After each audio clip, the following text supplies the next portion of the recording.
welcome to the Daily Journal's Prep Focus on Football. I'm your host, Tim Ahrens, senior sports writer for the Daily Journal.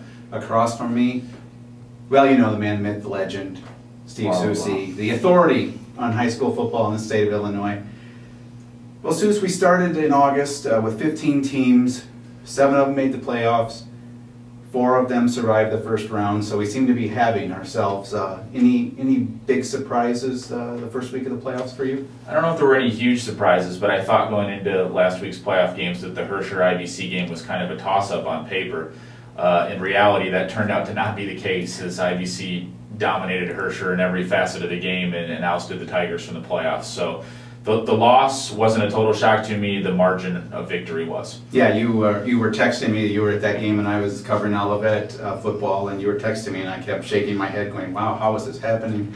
I did pick the Grey Ghost, but based on the assumption it was Halloween weekend, so I just, I didn't. You're just because logic paid off once again. Yes, well, it seems to be doing that this year, and that's what we call a segue, because last week I was 13-3 in the 16 games that we had picked.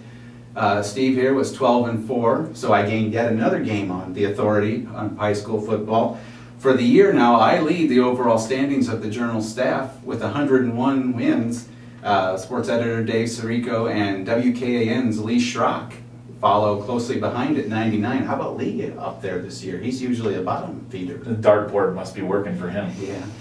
We got 4 games to look at. All of them are Saturday, so let's get started. First of all, in Class 4A, Bishop McNamara will travel up to Richmond Burton.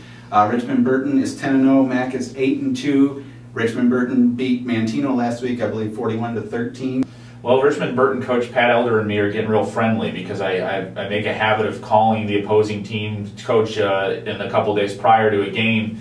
And over the past few years, I've called Pat Elder about 5 or 6 times, and all 5 or 6 times Pat Elder's team has won those games. So area teams don't like Richmond Burton very much right now, but I have to say, just looking at the matchups that they played before against Richmond Burton, this will probably be the biggest challenge that Richmond Burton has faced from one of our local teams with Bishop McNamara.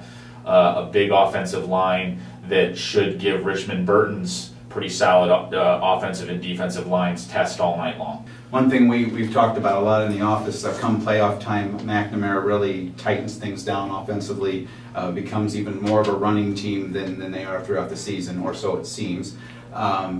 Your pick? I'm going to go with Richmond Burton. Yeah, I think I have to take Richmond Burton too. Mac will keep it close. Rich Zanani's been to the playoffs umpteen million times and knows how to win in the playoffs, but I think Richmond Burton might be a little bit too much for them. That game is Saturday at 1 p.m., once again in Class 4A. In Class 3A, Wilmington, which is undefeated, goes to Aurora Christian. Aurora Christian is an interesting team. They're coached by former NFL wide receiver Don Beebe, one of the faster players in the NFL during his day, and now he runs a speed camp.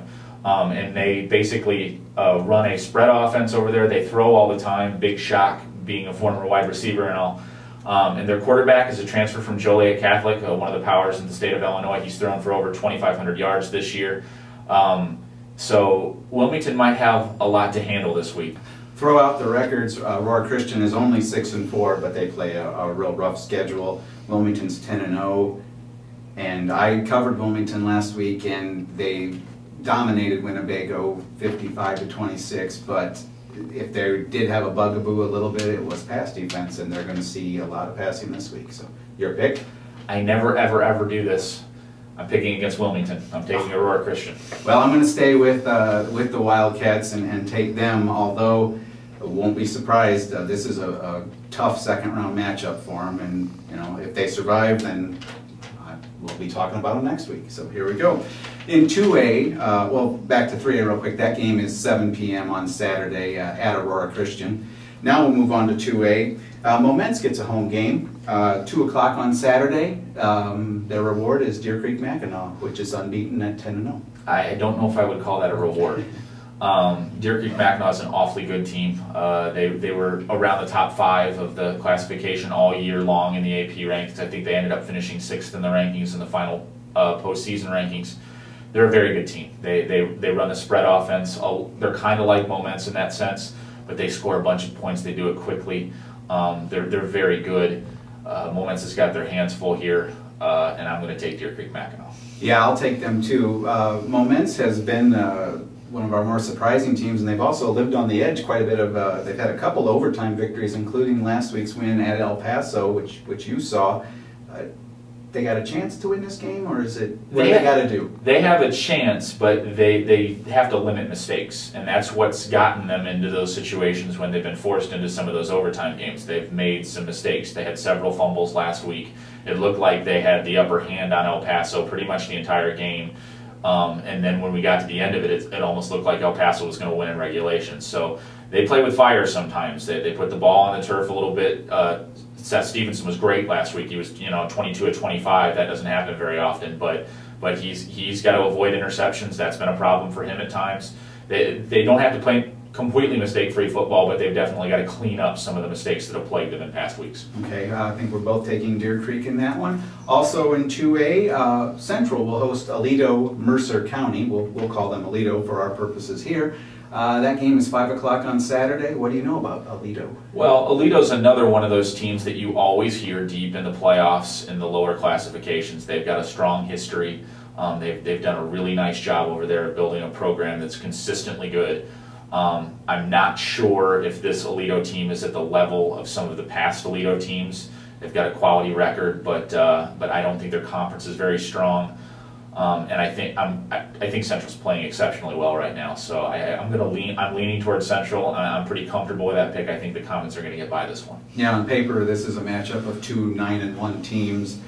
It probably is a coin flip, but my coin says Central as well because, well, they're Central, and I like Coach Spooner. Come on, just say just because. Oh, it's my just because pick of the week. Sorry. Yeah. So okay, well, we did have a player of the week last week for the first round of the playoffs. Who would that be? Wilmington has had to rely on some different running backs this year with some injuries and some other things that have gone on. But a pleasant surprise for them over the last 4 weeks has been the play of Steve Leary-Amatis. You saw him at the game you were at. He only needed 10 carries to score 4 touchdowns and rack up 180 yards. So he had a really good game and played very well for the Wildcats.